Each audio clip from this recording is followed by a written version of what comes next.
Wake up, Juju. Time to go to work. All right. Can we talk about wake up, I get it, I get it,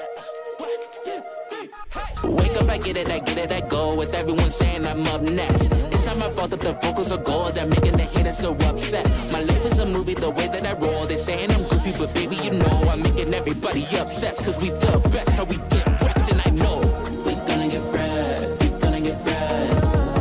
We gonna get bread, we gonna get bread. We gonna get bread, we gonna get bread. What's going on, everybody? It's your boy Juju, aka Straw Hat Goofy, and we're here with another episode of Get Wrecked with Straw Hat Goofy. As you can see, this is more of a solo episode, just me and Craig in the pod today in a little studio, just like, shooting the shit. Like, what we're gonna do today is we're gonna give you guys some updates on where the podcast is at now, because as you guys know, we are now part of the iHeartRadio family. We're joining the ranks of legends like Charlamagne the God, Big Boy, Elvis Duran, Ryan Seacrest. We're out here. We doing our thing. So thank you so much for subscribing. Thank you so much for downloading. Thanks so much for listening to the pod, whether it's on YouTube, whether it's on Spotify, whether it's on iHeartRadio. Now, you better be listening on iHeartRadio. And I feel like we've leveled up since like the whole thing. I feel like little bit. We got a sign we haven't put up yet, but the sign looks dope. It's coming in. Yep. You know what I'm saying? I've turned it on a bunch and it looks beautiful. I can't wait for you guys to see it like in situation. But yeah, man, like I know you guys got some questions about what the podcast is gonna look like, how are we gonna do things. First things first, I think like a more set weekly date of episodes should be a thing, right? Like, as I feel like up until now we just kind of been doing it whenever like we get the chance to, because we're busy as hell. Like, I'm always traveling and stuff like that, but consistency is key. Yes, right? It is. And that consistency is key. And you guys have been rocking with us for this podcast for a minute, despite the inconsistency, I think. But despite all that, we still get great guests. We still have great conversation. We still get great engagement. And I'm grateful for that. I'm really grateful for that. But so I think like, committing to like a Friday time slot, because, Friday is when you go see the movies, you know what I'm saying? That's big movie time. So we want to like kind of like put our episodes in front of kind of like these big movies that are coming out week to week basis. And then like also getting those interviews that like are kind of like coinciding with it. Like we just literally had Shola Maridueña in the studio last week.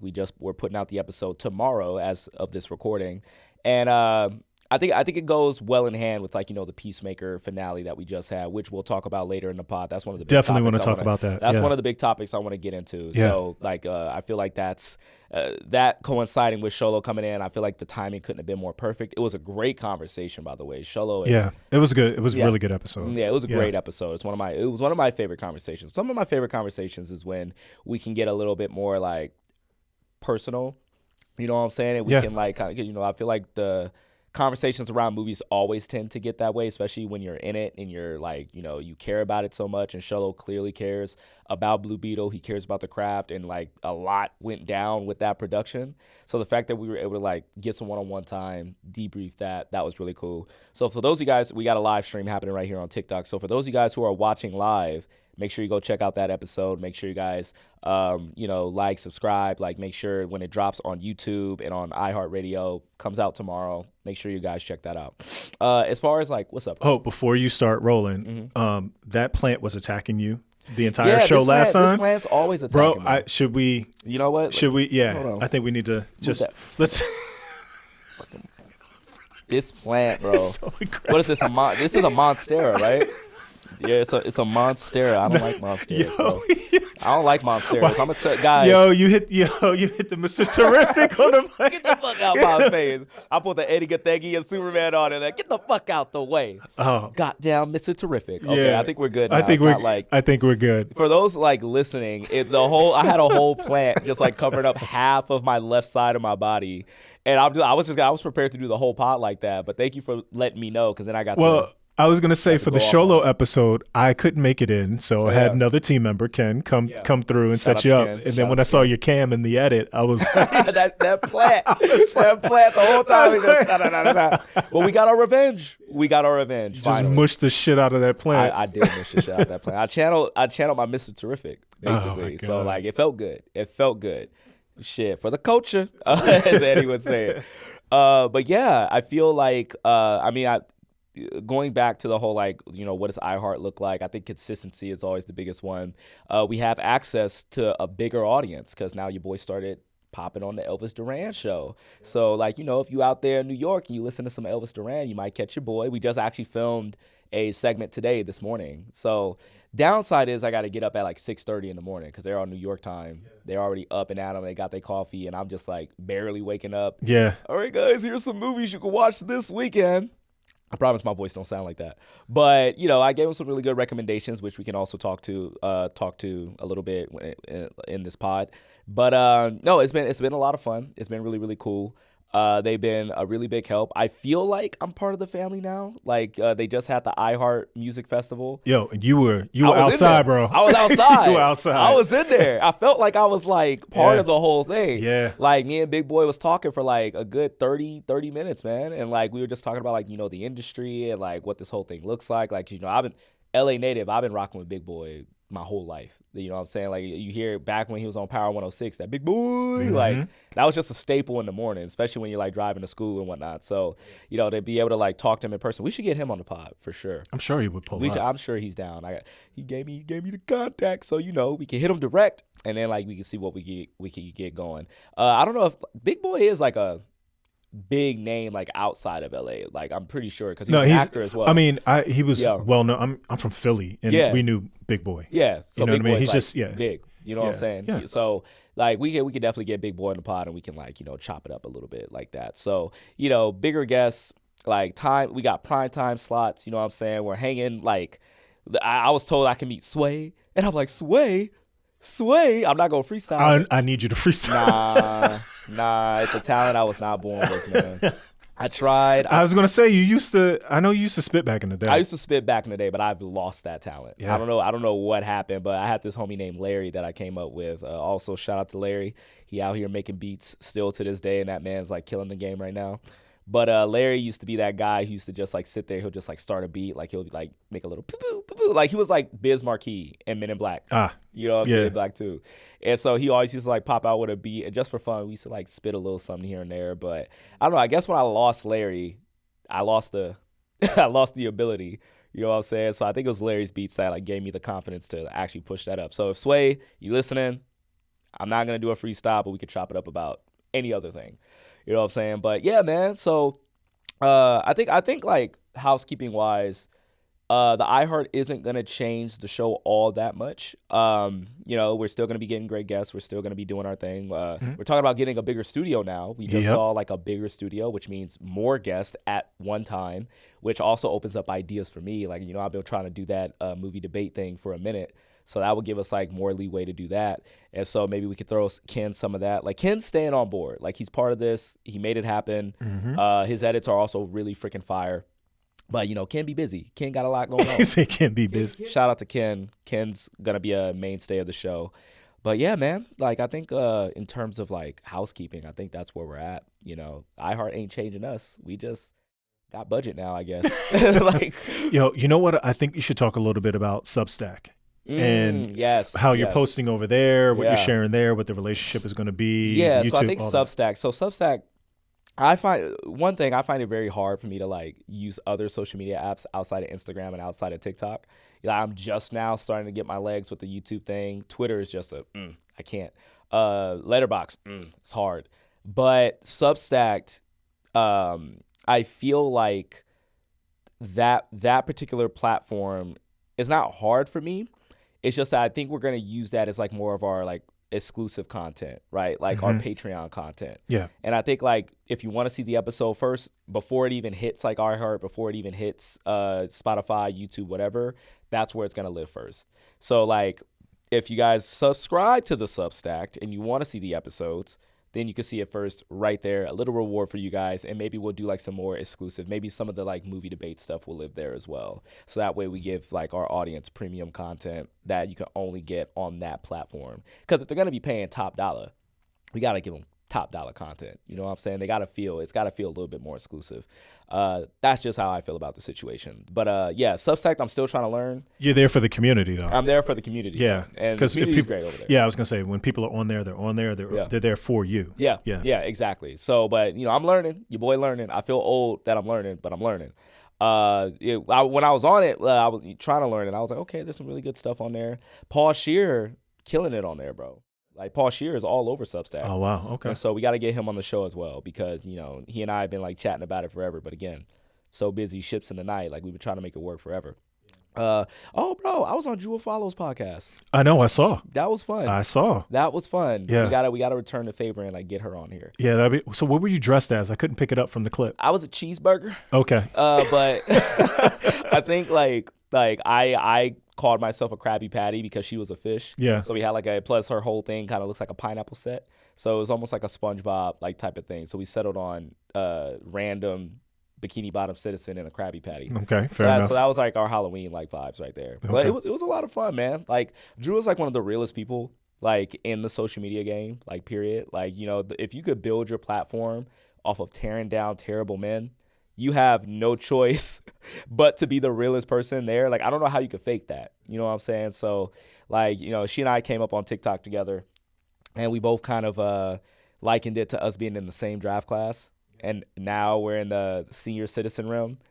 You know what I'm saying? We're the veterans. The veterans. Which, like, you're both on Supermax contracts. We're both on Supermax. Supermaxes. LeBron, There's a difference. Steph Curry. There's a difference. LeBron there we go. Steph Curry. We're both on the Supermax right now. And, like, everything's going great for us right now. We haven't had no drop-off yet. You know what I'm saying? Like, and it's so funny because we didn't get to talk about this on the pod, but I feel like, because, when I was coming up on TikTok, like, I think I was at like maybe 1 million views or something like that before I got verified, right? And I remember it was a fight to get verified. I said, I need to like feel validated for all this work that I'm putting in, right? Right. And when I finally got verified, it felt like Stoney just like opened up the door. He like, who is it? But yeah, so when I finally got verified, I was like, okay, like we getting somewhere. Like, we got that validation.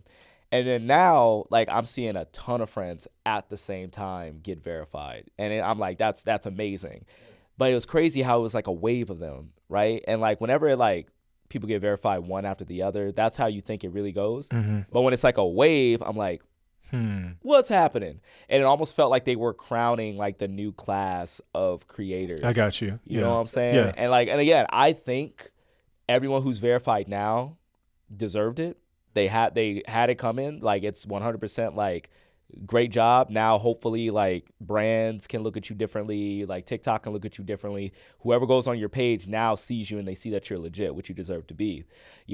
I'm just wondering, like, what is the next step after the mass christening of the verification? If we start to see those same creators who got verified at the same time going to some of the same events at the same time, getting invited to the same exclusive events at the same time, maybe we're seeing like a changing of the guard, which, again, very much like sports, there's a draft class and then there's like levels to it, right? And it's like everybody like has their time to shine. And I feel like social media, like that's exactly what happens, right? Like I'm the unk now on TikTok. People say like, oh yeah, you're like the movie Godfather. And I like that. Like, I'm cool with that. Like, I'll wear that moniker. Call me the Goku of movie talk. Like, but time moves so fast in social media constructs. Yeah. You know what I mean? Mm-hmm. Like, I'm just thinking about where you were during the pandemic and getting going. Yeah. And it's not that long ago. Mm-hmm. But what you've been able to accomplish and things that have been built and then the people that have been coming up since you started, it does feel like almost like a generation, and it's only been a handful of years. Speaking of Goku, it feels like the hyperbolic time chamber, low key. You know what I'm saying? For the movie fans, like, it's an anime reference. Dragon Ball Z, it's really cool. You should get into it. But it does feel like, life on social media speeds up everything. And it's not just kind of like who we follow and things of that sort, but the trends that we follow. Like I remember there was a moment, I can't remember what trend it was, but a creator hopped on and was like, hey, remember like way back when everybody was doing this thing? I was like, way back when? That was 3 months ago. Yeah. Why are we making it sound like it was 3 years ago? You know what I'm saying? So it just feels like everything's a little bit more sped up. And as a result of that, attention spans are a little bit more sped up. And I don't know, man. Like, it's just weird being in the space, which is why I try very, very hard to kind of like go outside of the TikTok space. You know what I'm saying? Like, be a part of it. Yeah. But establish like a life outside of it, And I feel like, with this new iHeart thing, what we're doing with the pod, like it's kind of like put us in that position to where now we can be on the outside looking in and observe while also like being a part of it. and just like kind of like, you know, doing our own thing over here and like kind of like creating like our own world like outside of it. Yeah, right? I mean, you and I talk off camera all the time about like having our own thing, building our own, like as I always say, pushing our own car. Yeah. I really am a firm believer in that. And obviously we work together in this capacity, and you pretty much know everybody else that I'm working with too. Yeah. Right. Outside Stoney of podcast. just like, you know, I know, just bopped it. Yeah, just bopped it a little bit. But it's this thing that I always preach to everybody that's in our circle, which is like, we just have to, I mean, yeah, these opportunities are great, but we're not just going to sit around and wait for an email to come in. That part. We're going to go out there and we're going to build. We got to make it ourselves. Yeah. And sometimes you just got to get a little bit of a buzz, and then people pay attention, and then they want to work with you because they see what you've been able to do without their support. So every opportunity, every email, I look at that as a chance to amplify what we're already got in place. Yeah.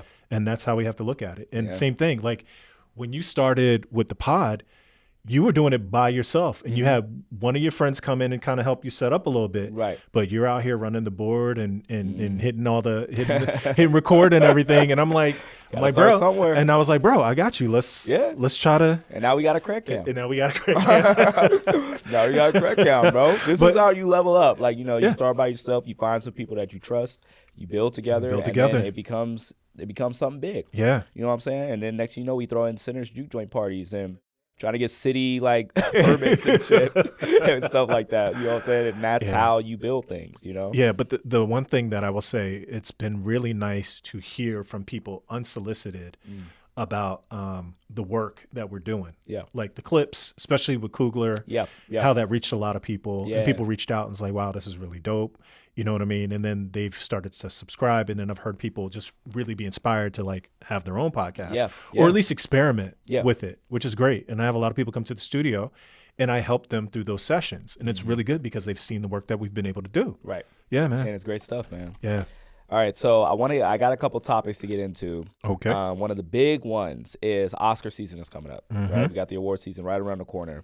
And there are two films that are already in my top 3, but to be fair, if you want to talk about best movies, top 2, right? You got Sinners and One Battle After Another, right? Yeah. Now, One Battle After Another, box office be damned, like it's still considered one of the best films ever right now, right? Like people are talking about it like it's one of the best films of the decade, century, whatever you want to call it. Sinners, I put that up in that category. I don't think a lot of people would disagree with that. And these are both truly, truly great films. Now, whatever comes out after the fact, we'll see, right? Because, you know, by the time like, you know, November, December, January rolls around, that's when we see like the real favorites, like, you know, the Oscar bait favorites like start to come up. But I do believe that Sinners, One Battle After Another will be in that race by the time the Oscar nominations come around. But there's a problem because Sinners came out in what? March? April? Came out in April, right? Will we see another situation like how we saw what happened with Dune Part 2? Was that 2 years ago or last year? Yeah, last year. There was a lot of time. A lot of time. We know. And it didn't get the nominations and the love it deserved because, you know, Academy either forgot about it or they were kind of putting a lot of their eggs in the baskets of those ones that came out in November, December. So, like, I've made it my personal mission to kind of like keep Sinners in like the social conversation in the memory of people so that they remember it by the time it does go around so it doesn't get shafted like, say, like a Dune Part 2. Right. Yeah. Now, One Battle After Another just came out, last month? Great ass movie. One could also argue like maybe a little bit too early because that was September? Yeah, September, right? A little bit after the summertime. Not necessarily a summer blockbuster, nothing like that, but will people forget about it? I don't think so because any movie you have, I think Paul Thomas Anderson has a lock on anything he does. I feel like Leonardo DiCaprio, you got to take notice of that. You got Tiana Taylor. I think a Best Supporting Actress nomination is a lock in for her. And Chase Infinity is going for the Best Actress nomination, right? So I feel like there's all these things going for One Battle After Another that will keep it firmly in the minds of people once the Oscars come out. However, it's going to be a battle between those two. Okay. Right? Like, so I got to ask you, like, which one between Sinners and One Battle After Another, like, in your mind already is, like, the better film? So I haven't seen one. I didn't get a chance to go to the premiere. Okay. I didn't see. So once the premiere happens, then I'm like, I got to catch it when it's available streaming, right? Okay. But what I will say is just conventional wisdom, the time. The time is the factor. Yeah. If Sinners came out right now, but I just think the time is so much of a heavy factor in all of this, even if it was reversed. Yeah. If one battle after another came out much earlier in the year, we'll be thinking about it the same way. Yeah. So that's. You know what? And I think that's where campaigning really comes in, and this is what people don't think about when it comes to like the campaigning of award season. Sinners is gonna get a re-release, right? They're already talking about like a Halloween re-release in 70mm, right? But I'm willing to bet that around like December, January, re-releases of Sinners are gonna be happening, especially since like a lot of people didn't catch the 70mm. So that they're gonna be doing that to remind people like, hey, we got something like big right now. And they're both from the same studio too. Which we're not thinking about. Like, do you think I think Warner Brothers loves the fact that they can get 2 movies in there into like the Best Picture race. However, it will be very interesting to see which one they campaign for more. Yeah, and again, this is not necessarily me being a conspiracy theorist, but mainly looking at the economics. Which one has greater economic favor for the studio? Because we know Ryan got a $1 deal, right? He got a $1 deal. I don't know what Paul Thomas Anderson's deal is. I don't know. know. I don't think it's anywhere near the Ryan Coogler one. Yeah, so which one is going to be the most economically beneficial for the studio, because that's where you would want to sink your marketing dollars into, right? This is true. Yeah, obviously and seeing. Do they want to sink it into One Battle After Another? Because apparently the box office on that one's not that great. Like I think it just crossed 100 million, which is like Paul Thomas Anderson's first movie crossing over into 100 million. Okay. Which is good. Yeah. But I think I read somewhere that it needs 300 million to break even. Okay. So it's like, do you want to sink more into that campaign? Well, see, that's the thing, right? So Sinners has made its money, and it might have made more money, but did the studio make what they could have made economically, right? So it could have been a larger pie in a smaller piece, or it could be a bigger piece of a smaller pie. Yeah. Don't necessarily know, but what I would say is if you have one movie that's a little later, and then you add some additional marketing push, then it's going to be available on streaming. Yeah. That might be able to carry it forward, and then that might make fiscal sense. You know, streaming, that's an interesting point that you bring up, because we don't know what One Battle After Another's legs look on streaming, because we've seen movies like come out, didn't do too well at the box office, and they hit streaming and they blow up like gangbusters, right? Yep. So I think like streaming will be a big factor in like which one Warner Brothers wants to get behind the most, and which one you would say is like more economically responsible for them. Yeah. I guess we're just gonna have to wait and see, because I believe One Battle After Another is still in theaters. It might have like a couple more weeks, if that, to be in it, and then we'll see. I don't think like it's a great movie. Don't get me wrong. But I'm also curious to see if it's the same movie on streaming, like the same type of experience as you got in theaters. I think it's a way better experience in theaters, to be honest. And I haven't seen it on streaming or nothing like that. It's just that I cannot imagine getting the same feeling that I got when I watched it in like VistaVision on the big screen. You know what I'm saying? So, but Sinners though, like although 70mm is like my preferred one, I could watch that thing all damn day. Like I feel like it's a crowd pleaser. I feel like it's a blockbuster. I feel like it's deeper than that. And I do feel like it's one of those like Oscar-worthy films that definitely deserves recognition in many different categories. I think I made a video about this when the movie first came out, where it's like Best Picture should be a lock for me. Best Score for sure. Best Original Song for sure. Could get 2 Best Original Songs, and then K-Pop Demon Hunters showed up. Yo. I was hoping. I was hoping. Yeah, I was like, last time I seen the sun, I lied to you.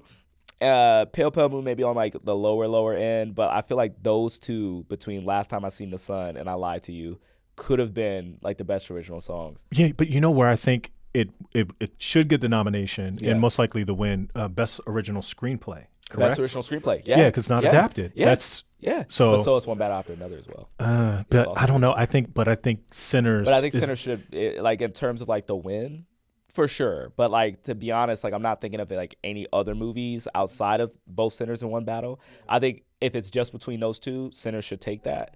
But I do think like a nomination for Best Original Screenplay for sure, right? Best editing for sure. Best cinematography. I think if cinematography. I think we all said that. 100%. Unless this like completely beautiful movie comes out in like December or January. Right now, Autumn Durald is like the one for that one, right? Then if you want to talk about acting category, like Michael B. Jordan deserves a nomination.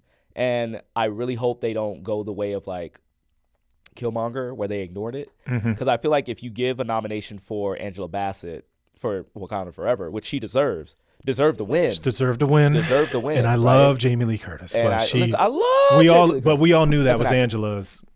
Yeah. And I also like Stephanie Hsu should have won over Jamie Lee Curtis. Like, you know, like I'm gonna keep saying it, and that was Angela Bassett's to lose, right? And I feel like if you're gonna give a nomination to Angela Bassett, I think Michael B. Jordan's performance in Black Panther, the first one, is every bit as good as Angela Bassett in Wakanda Forever, maybe even a little bit better if you're asking me. Will he have won? I can't remember who was in the category that year, but that's another conversation for another day. But I do think he deserved that nomination, and I feel like because Michael B. Jordan is so damn handsome, I truly believe that. I think he is just so damn handsome. Like, and I don't want to say like there's not been handsome people who've won like Oscar. We've seen handsome and beautiful people win Oscars before, but Michael B. Jordan is black man handsome. You know what I'm saying? Like black man handsome, right? And I know people are gonna say, "Oh, well, what about Denzel?"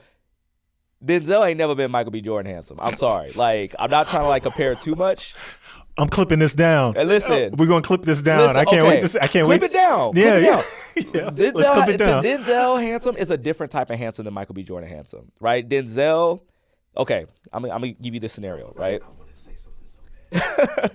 I'm gonna give you this scenario. If your mic is on, we could probably like put you on the mic too. Like, turn his mic on. He could say something too. But I need to finish this point. Okay, you're in not you, but ladies, let me know. Ladies, gay men, male presenting, whatever. If you're attracted to Michael B. Jordan or Ed Denzel, chime in here in the comments. You're in a bar. Michael B. Jordan and or Denzel walk in, right? You're at the bar. They both, without saying a word, sit right next to you. And one of them says, "What's up?" Which one is sexier? That's all I'm going to say. Which one is going to make you like say what's up back? Which one's going to make you like giggle a little bit? Here's my question for you though. Which era of Denzel are you talking about? That's a good question. I'm going to say that was kind of where I was going. I'm going to say Training Day Denzel. Okay, so you're not saying Ricochet Denzel? No. You're not saying Fallen Denzel, where he had the crisp hairline, like the Philly cut. Wife. You're talking about Preacher's Wife Denzel. That's all I'm saying, bro. Okay, I'm just throwing it out there. Denzel. I'm just throwing it out there. Preacher's Wife Denzel. That's all. With Creed 2 Michael B. Jordan. That's what we're up against right now. Okay. Which one's making you giggle more? Yeah, we're clipping this down. We're gonna see what they say in the comments. I'm very curious to see what people are gonna say. Down. Yeah. I feel like Michael B. Jordan is the evolved Pokemon form of Denzel Washington in terms of attractive. That's all I'm saying, right?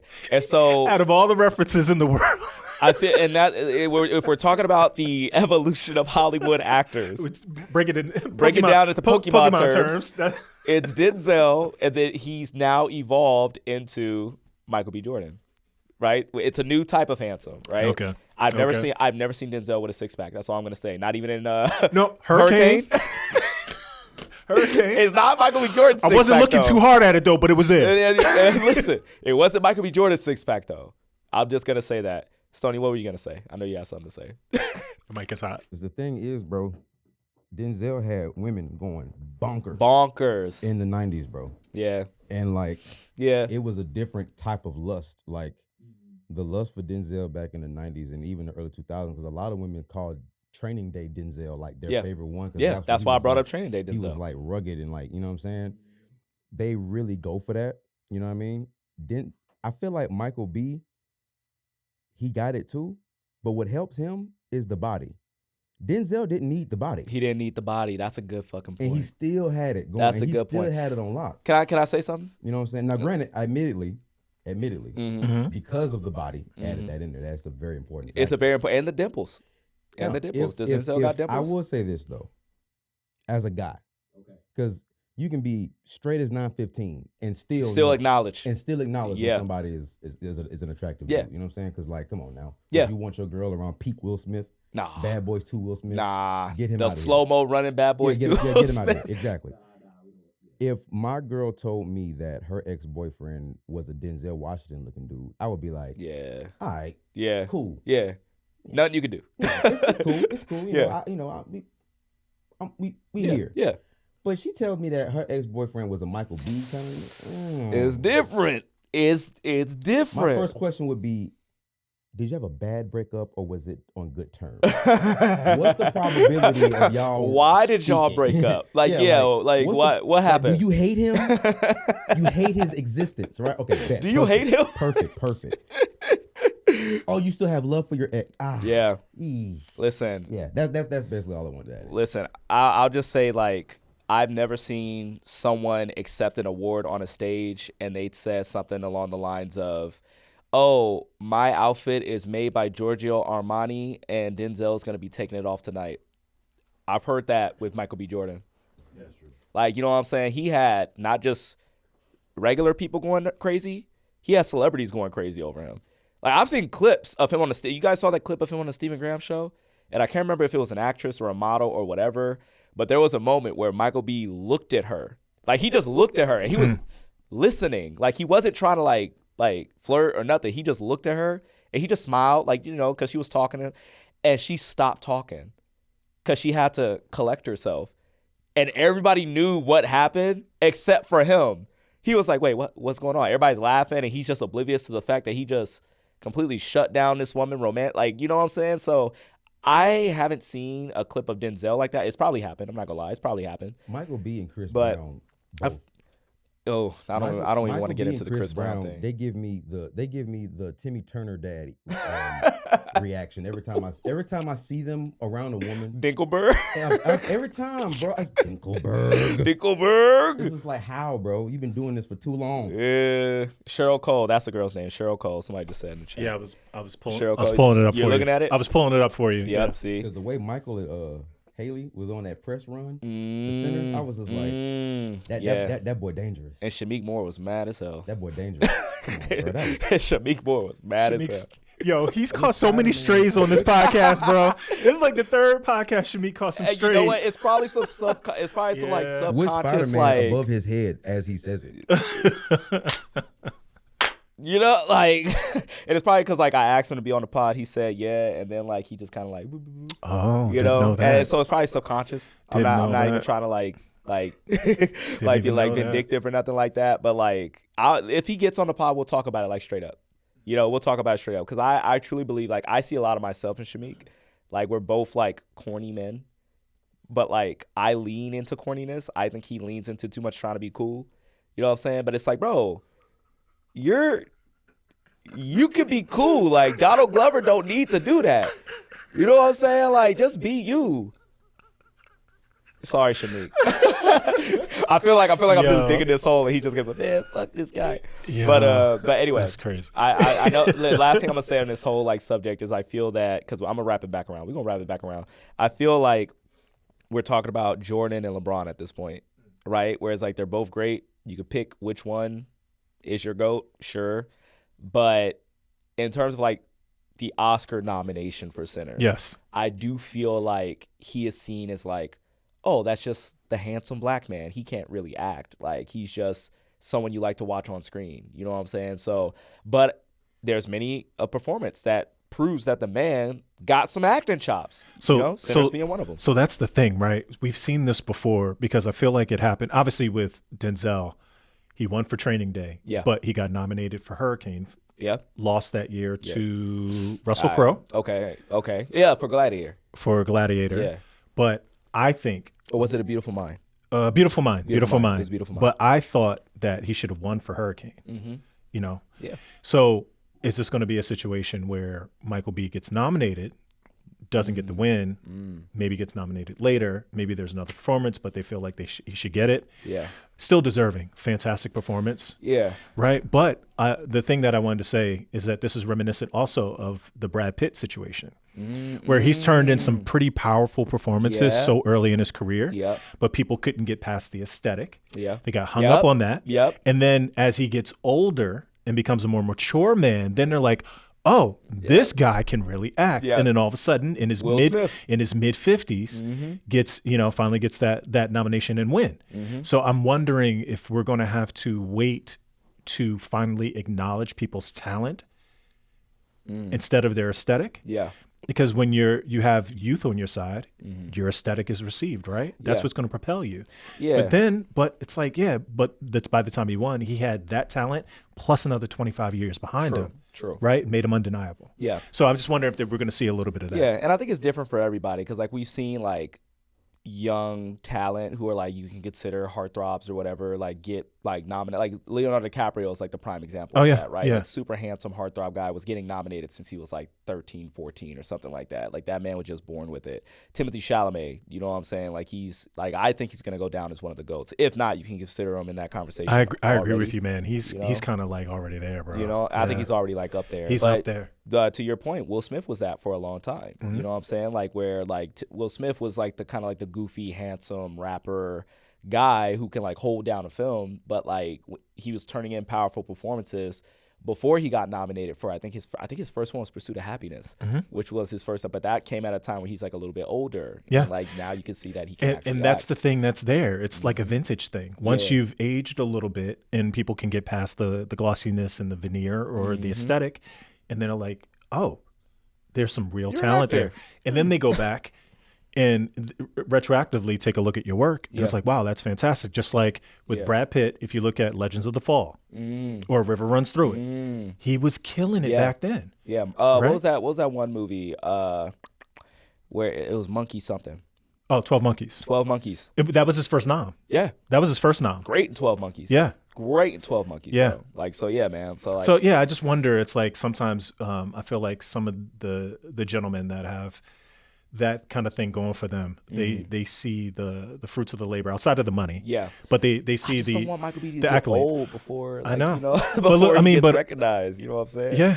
Like I feel like he's always had it, and like I really hope, and like even if he doesn't win, because I do believe that if I'm choosing, because this is the best actor category, if I'm choosing Leo in One Battle After Another or Michael B., I'm gonna probably go with Leo. I think that's one of Leo's. I think that might be Leo's best performance that I've ever seen. Okay, honestly, that's good to know. But I just wanted to wrap up the like One Battle After Another Sinners award season conversation. I feel like there's a lot of interesting things at play here, especially for two movies that are like very culturally now like part of the zeitgeist. Last thing I want to say is that if I was in the Academy and I was picking one, right? If I like had a gun to my head and I was picking one. Both great films, both generational films, but one of them is culturally significant. You know what I'm saying? It's culturally significant. What Ryan Coogler does with a story that's simultaneously universal, but specifically cultural to the Black community, that right there should be a feat in and of itself. You know what I'm saying? He took the universality of, I don't know if that's a word, but he took the universality of vampires and made it Black. You know what I'm saying? And like tied themes into it that like in a way that wasn't like in your face, wasn't shoved down your throat, made people want to learn. I've had my friends from Australia call me and say, hey, like I felt this with Sinners, but I didn't understand it because they're Australian. They don't know like the history. And then you tell them a little bit about it and they go, oh shit, like I didn't know the layers went that deep, right? Whereas like One Battle After Another, it has those layers, like for sure. But I feel like Sinners just did it with a little bit more style. And I think we should award style when it comes to award season now. Like style points matter. You know, if you could do that, if you could do what an awards contender does and you do it with style. Yeah, man. You know, the point you just made about it being universal. Yeah.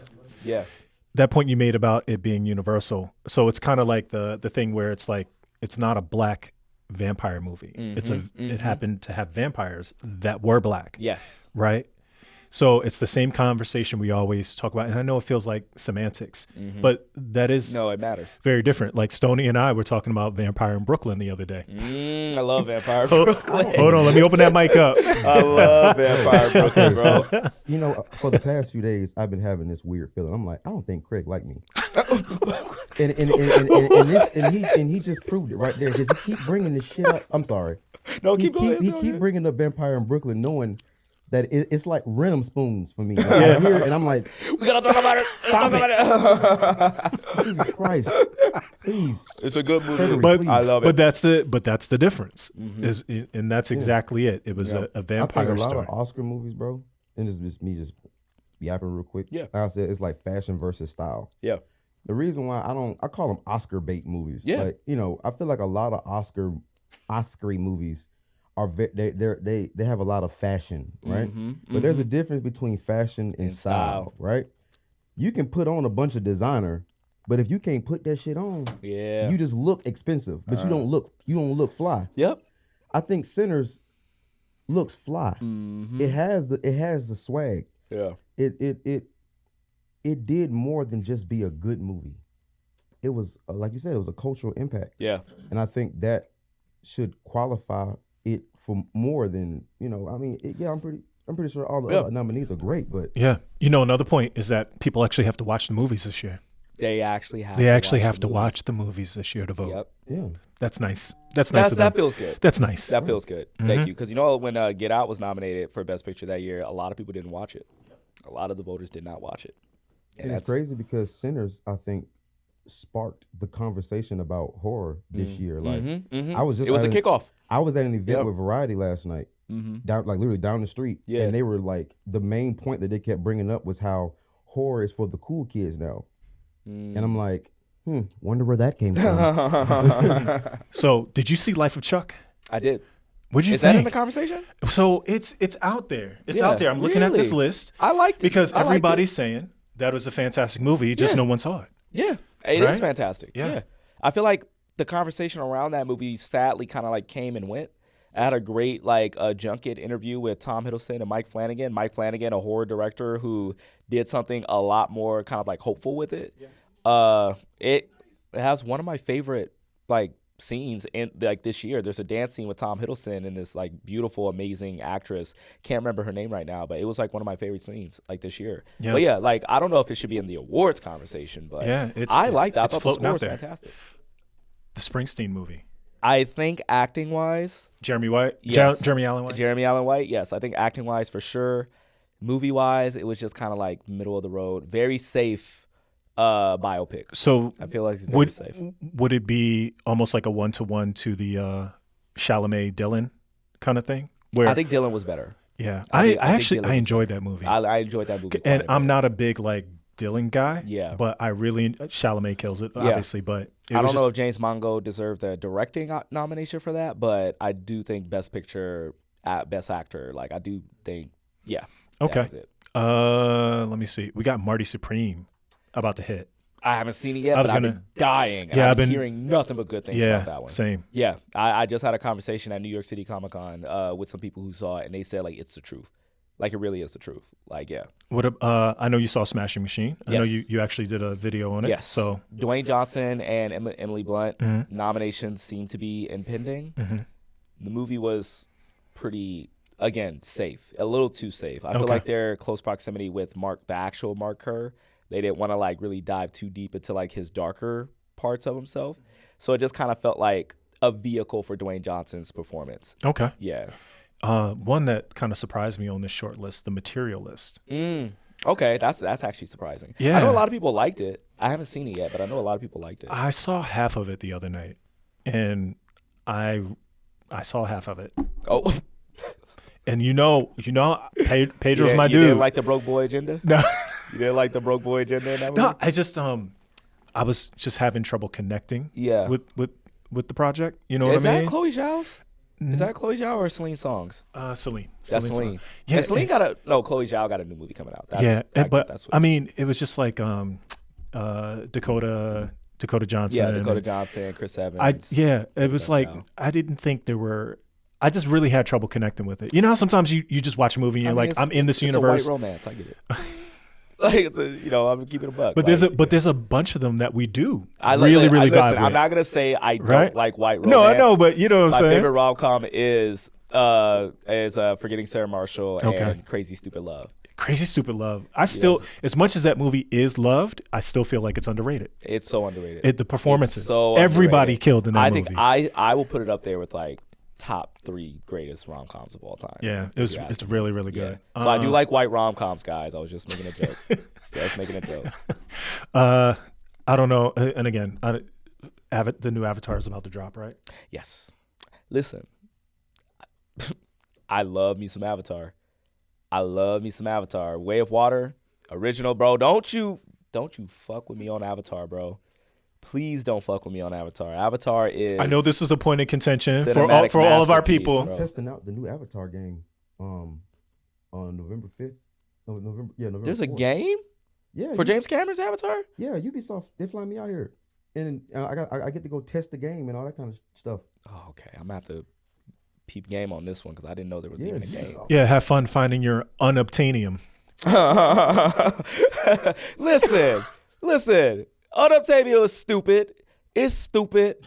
But the Ekrons and the freaking like the water sea with the giant whale, come on, bro. All right, you had some more movies on that list, right? Only had a couple more. Give me a couple more. We'll move on. I don't even know this. I don't even know. I feel like we need to talk about that Peacemaker too. I think we should just jump in that because some of these haven't dropped yet. Okay. So let's Wait, which ones haven't dropped? So was it After the Hunt? Okay.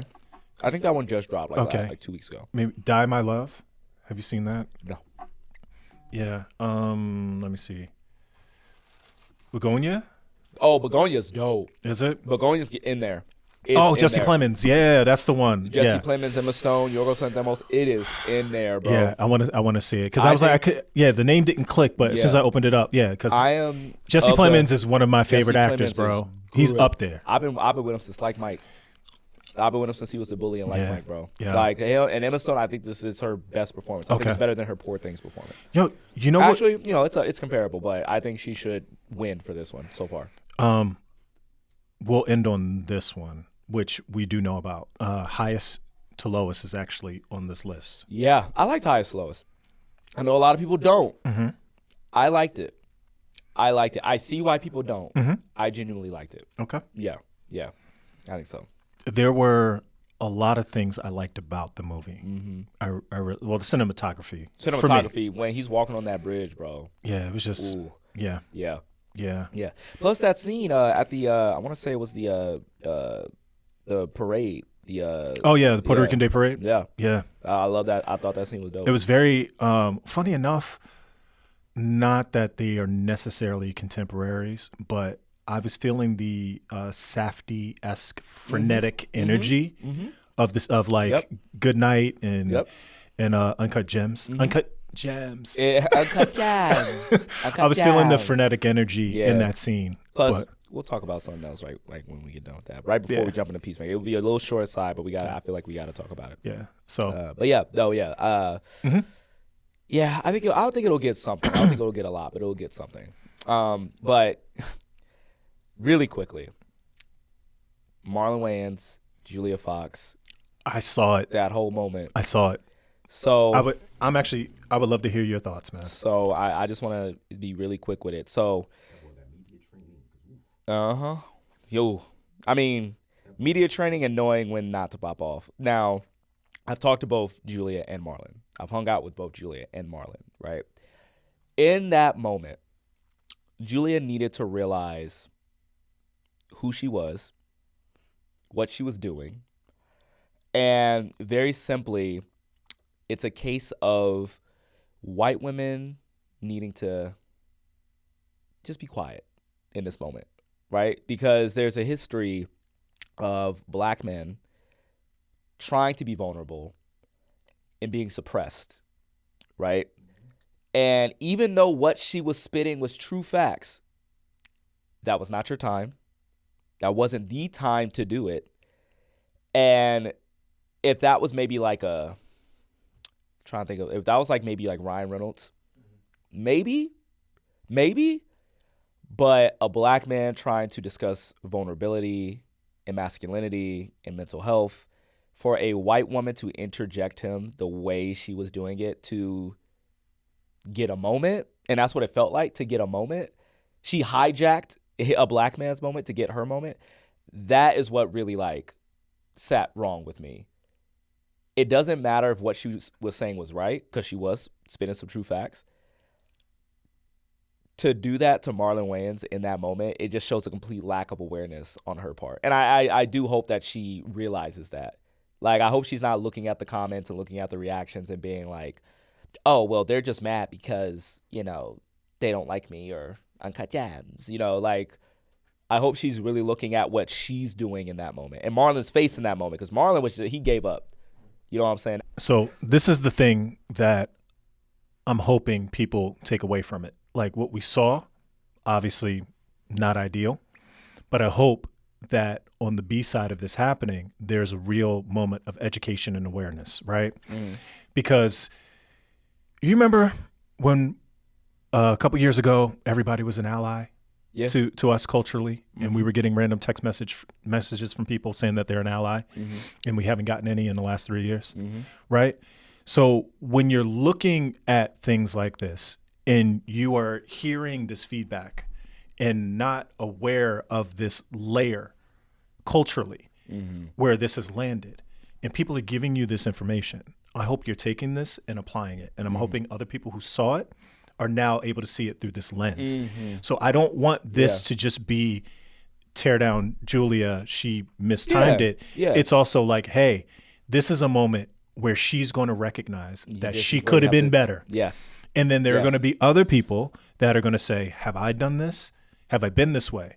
Have I not considered it this way? I was just saying how I felt. You know, it's like it's just this surface level kind of exploration. And then for us, we know what that really means to be potentially disempowered. In the moment when we actually get asked something directly about us, our masculinity, and our vulnerability. And seeing that in real time is what should make people realize that. So I'm hoping that this is an opportunity for people to pay attention and apply. That's it. Like, and I like what you said. Like, this isn't like a dunk on Julia or nothing like that. Like, I don't think Julia Fox is a racist person. I don't know her well enough to know that she's a racist person or not. Like, obviously she did the movie. She knows the subject matter about the movie. Like, she essentially did what her character does in the movie in real life without even realizing it. You know what I'm saying? Which is the ironic thing about it. You know what I'm saying? That now we have camera evidence of her doing that. Right? Like, I would like to have seen where Marlon Wayans was going with that point. And now we don't know because she closed the door on it. For the moment. You know? So, that's whenever I see those things, it's not about trying to cancel somebody or tear them down.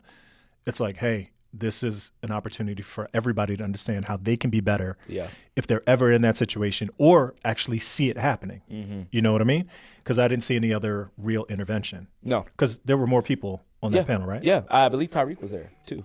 I believe Tyreek. So, you know, and that's the other thing, right? It's understanding when it's happening, and then it's other people understanding how they can help navigate that situation too. So I don't know. I just looked at it like, well, somebody's going to be learning something here. And that's what you got to look at it as. All right, so moving on. I think I got two segments because, like, obviously we're yappers. We could talk for like hours and hours and hours and hours. And my daughter's in the next room. But two segments I want to get into. The first one being we had the Peacemakers season 2 finale. Yeah, let's talk about it, man. And one thing that I want to get into that was very interesting was that once that finale ended, immediately I'm starting to see people turn on the DCU, or at least questioning the direction of James Gunn's DC universe already, because the finale wasn't to their liking, right? I've been getting so many questions. Your eyebrow raised so high, bro. I'm focused here, but I heard that. But I've gotten so many questions now of like, what did you feel about the Peacemaker season 2 finale? And my quick little review of Peacemaker season 2 as a whole is that it wasn't as satisfying as I would have liked it to have been. I didn't walk out with the same satisfaction as I did with season 1. However, I was never at any point bored or unentertained throughout every episode of season 2. Every episode I was locked in. Every episode I was interested in what was happening. I think the performances are great. I think that this is a great character-focused season for Peacemaker, right? And it made me realize that James Gunn maybe has like a formula when he does his franchises. Because what are the other two franchises that he has? He has Guardians of the Galaxy, which he's concluded. He has now 2 Peacemaker seasons under his belt. And he's about to do Superman 2, right? So Guardians of the Galaxy 1, amazing movie. Guardians of the Galaxy 2, not as amazing, but it's very character focused. A really great character study on his characters. Not as tight of a story though. And then he wraps it all around in a great finale of Guardians of the Galaxy 3. Peacemaker, great first season. Me and Frankie was talking about this on the pod. One of the best pieces of DC television ever. Period. Like it's one of the greatest pieces of television ever. Season 2, a little lackluster when it comes to like putting the whole story together, but it's very character focused, right? What is Peacemaker season 3 going to look like? And the only reason why I feel like the only way we can confirm this trend is if we see Superman 2. Yeah. Is Superman 2 going to be very character focused and push story to the wayside in favor of that character story and then wrap it up with like a great third? I don't know. Yeah, I mean, it's after the Man of Tomorrow storyline, right? Yeah.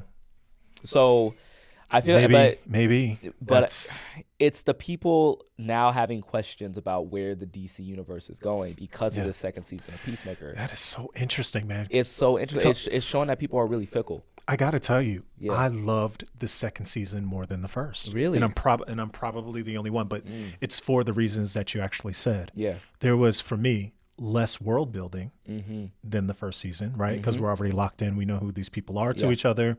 We understand what they've had to overcome, where the bond is.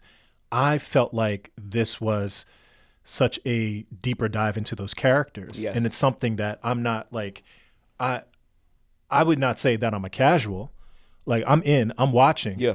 But I really aligned better with the storytelling. I appreciated the quote unquote twist.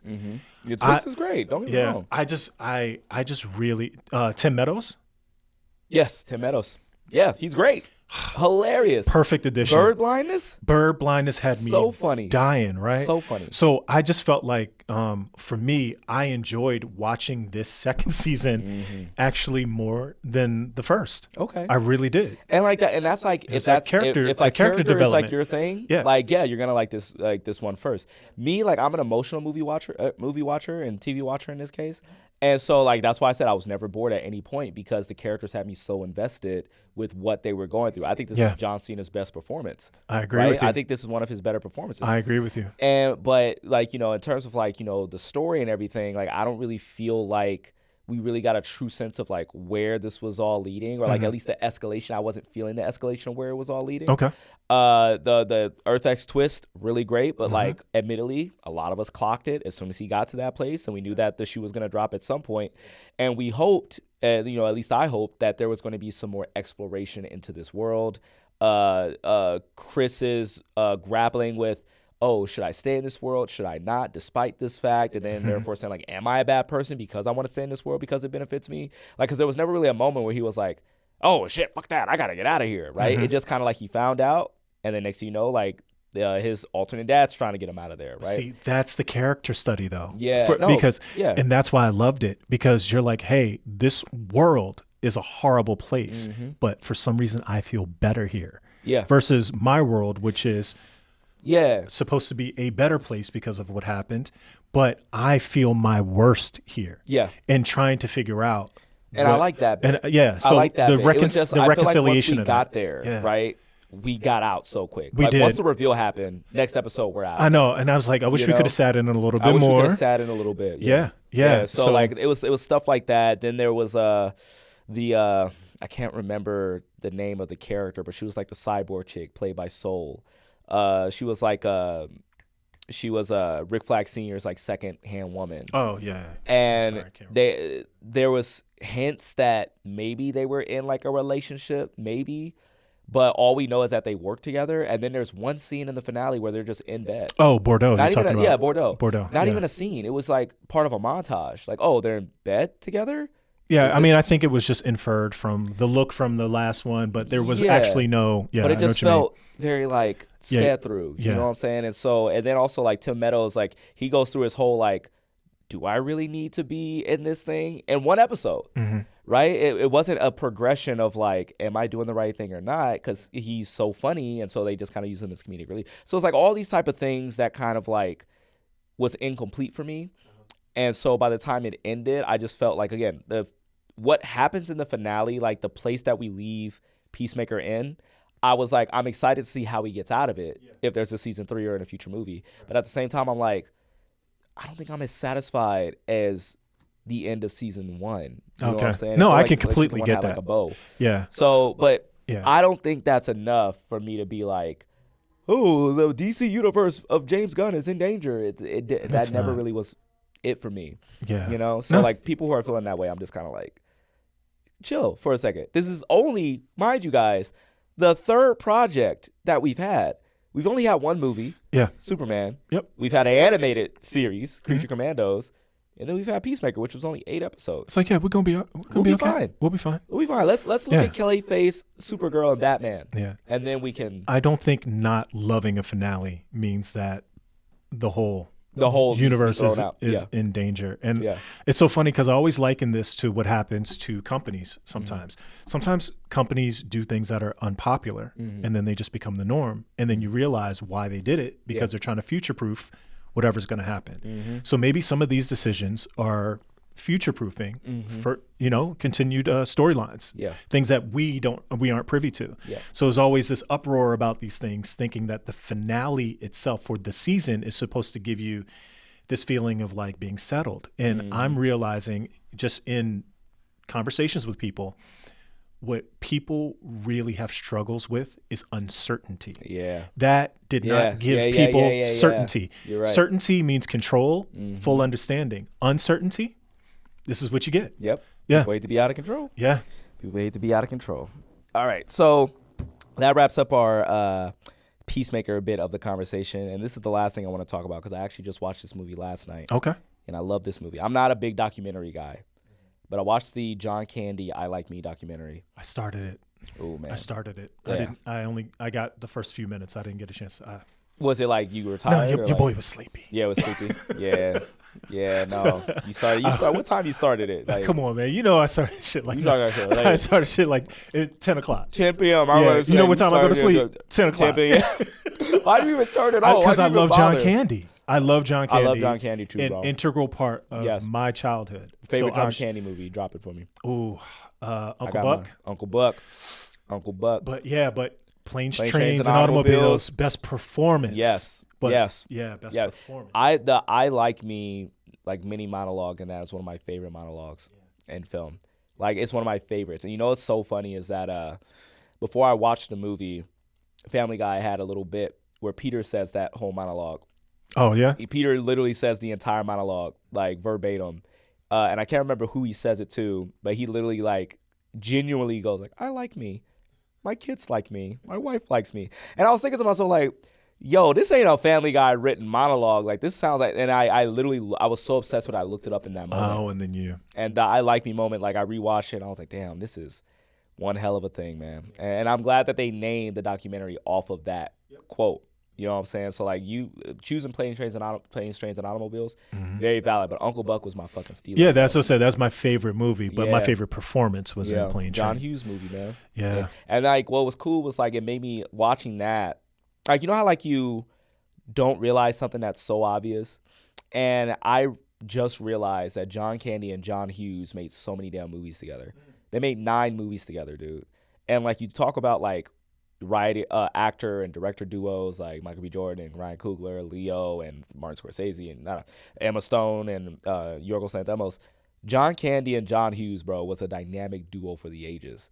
Like, man, and so, but to the documentary, man, I watched that last night, man, and it put me more in touch with why I love with John Candy in the first place, because he is such a genuine person in his performances that you could just tell that's him. Right? There's no acting required with him. Like, there was just a genuine article, Planes, Trains, and Automobile quote, about the man that I think, Mel Brooks said this. He said that he put acting in his back pocket and allowed himself to behave like a human being. That's what the power of his performances was. And to me, he was kind of my uncle because, being a kid and watching him, I'm like, I want an uncle like that. So I just kind of was like, Uncle Buck's my Uncle Buck. And I remember finding out that he was dead, right? Like, because he died in 94. I was only 2 years old, if that, right? And I remember, like, being old enough to, like, conceive of, like, what death was, watching Cool Runnings. And then somebody, like, I think my grandmother was the one who told me that he died. And I felt this tremendous amount of loss, even though he had already been dead years before I even found out. And that just told you, like, just how much I connected with this actor, right? Like, he just didn't seem like an actor, you know what I'm saying? And the big thing that you learned in this documentary was that he was just a guy who was more than willing to give. And, like, his willingness to give was born from this inability to deal with his own shit. You know what I'm saying? Like, he was very much like, you know, his dad passed away at the age of 35. He took that, nobody in his family like really talked about it. And so, like, he came at life with like, I'm going to pass away at 35. Right? So that's why he was always willing to like give to other people, because he's like, while I'm here, I might as well make life better for everybody else. But when it came to working on himself, it was hard, right? There's this moment where they're talking about, like, you know, when he's first coming up in acting and he's like getting these big roles, and every interview that he was doing, they had to bring up his weight, right? And I can't remember the interviewer, but he says, oh, it's called Big City Comedy. If you guys want to know, if you guys forget big, then just look at John right here. And John in the middle was like, look at this city. Oh, you said it. Okay. You know? And then, like, cuts to another thing, and she's saying something along, in the interview, saying something along the lines of, oh, you're very handsome, like the backhanded compliment. And she says something along the lines of, like, do you think, like, there's a reason why people love fat people or things like, you know? And the look on his face, because John was a guy who wore his emotions on his sleeve. The look on that man's face, dude, like, I had to pause the TV. The way he looks is just so sad. Like, it's almost as if he wanted to say, why are you doing this to me? Why are you saying this to me? Right? Like, do you not like me? Right? Like, and I think at one point he did tell someone when they said something about like his weight, and he said, oh, I don't have a problem with it. Do you have a problem with it? Right? Like, and he goes like, oh, I was just checking. It just seemed like you brought it up, so I didn't know if you had a problem with it or not. And he was just a guy who kept a lot of his kind of like internal thoughts, his thoughts to himself. He was fully aware of how he looked, didn't want to play into those stereotypes, and for all intents and purposes, he didn't, while still having that self-awareness. And the doc just like really is a great kind of like portrait and eulogy to, in my opinion, like one of the most underrated actors that we've ever had, right? And I feel like, you know, him dying at the age that he did, we missed out on some really good years of John Candy. So again, I'm not a documentary person, but I've always loved him so much that like I was just locked into like everything that everybody had to say about him. And there was a lot of people in that doc too. Like he came up with like Martin Short, came up with Bill Murray, came up with obviously like Tom Hanks and him did Splash together. It was just crazy just how much like cachet he had with like everybody. What's her name? I want to say it's like Catherine O'Hara. Mm-hmm. Yeah, Catherine O'Hara, right? She was in Home Alone. Home Alone. Yeah. So like, yeah, they all did a theater troupe together. Yeah. Second City. Second City, yeah. You know? But see, I was going to say, because I cut a couple years on you, so I actually grew up with these movies. You know what I mean? Yeah. So what was that like? Dude, everybody was quoting all the movies. Yep. And it was one of those things where it wasn't like, hey, this is a white movie. Yeah. This was a funny movie. Yeah. And it just really aligned with people. You know what I mean? So culturally, it was just one of those things that was just out there, right? In the zeitgeist. So, but no one really came back and said, I hate John Candy or I hate a John Candy movie. I don't know anybody who hates John It's Candy. either you like it or you love it. But usually the conversations that we have is which one is your favorite because we know. Yeah. We know. But yeah, it was just one. I think he was appreciated in the time. Yeah. I really do. I think it's hard to see that. It's hard to not see him like appreciate it, right? Yeah. Because again, he just seemed like the nicest person you could ever meet. And like, you know, watching things like Uncle Buck and especially Cool Runnings, like I wanted to, no matter how mean he was in Cool Runnings, I wanted to meet the guy. Like it was a dream for me to like actually get to know him. Yeah. Not knowing that he was gone for years and years before. Yeah. You know the point that you were mentioning about the interviewers and being able to kind of poke fun and use him as the butt of the joke. Yeah. I think part of that is obviously not having a good professional moment. Yeah. Right? They could have been better. But the other piece is that's how powerful the parasocial relationship was between he and the audience. Yeah. That they felt so entitled and so comfortable using him as a butt of a joke. In where he does this professionally with other professionals.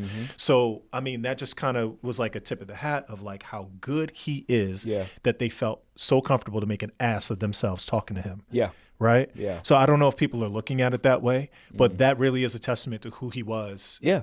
You know, because he could have popped off. Yeah. And like you see a lot of people shoot interviewers down very curtly, and there's snark to it, but they keep it pushing. Right? Like Dakota Johnson's a master at that. Yeah. Right? She'll say something and you'll know that she didn't fuck with what you just said. Yep. Like she'll say something and everybody will go, oh, like, aha.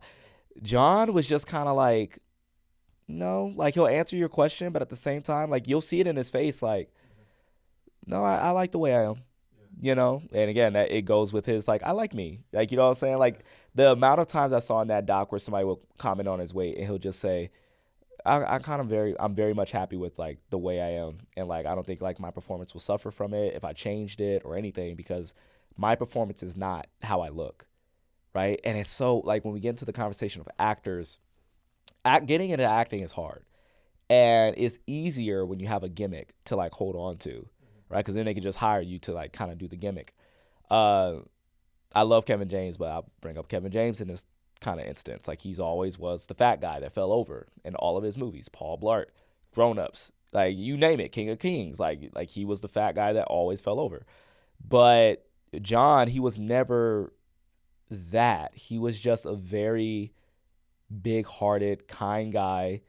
He might have a mean streak, like, you know what I'm saying? Like, you know, his character's like in Uncle Buck, but you can just tell that's how he was as a dad, you know? So I feel like John was one of those people who kind of transcended the box that Hollywood tried to put him in, because he could have just like ran with those narratives, right? Like, oh yeah, I'm the fat guy. Like I'm here like to make like fat jokes about myself. Haha, look at me.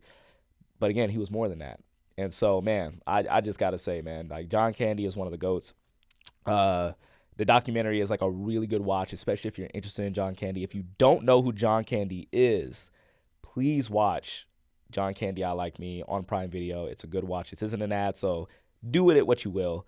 But Colin Hanks directed it. Colin Hanks directed it. Yeah. And Ryan Reynolds produced it, but a lot of people produced it. But Ryan Reynolds is the most famous face that they keep like pushing at the top. So, but man, like, and it's funny because Colin Hanks directed it, and you could tell that he knew John, right? Because like Tom Hanks is in the doc, like going in depth about his relationship with John and everything. So you could tell that like Colin was probably a kid who knew like John Candy.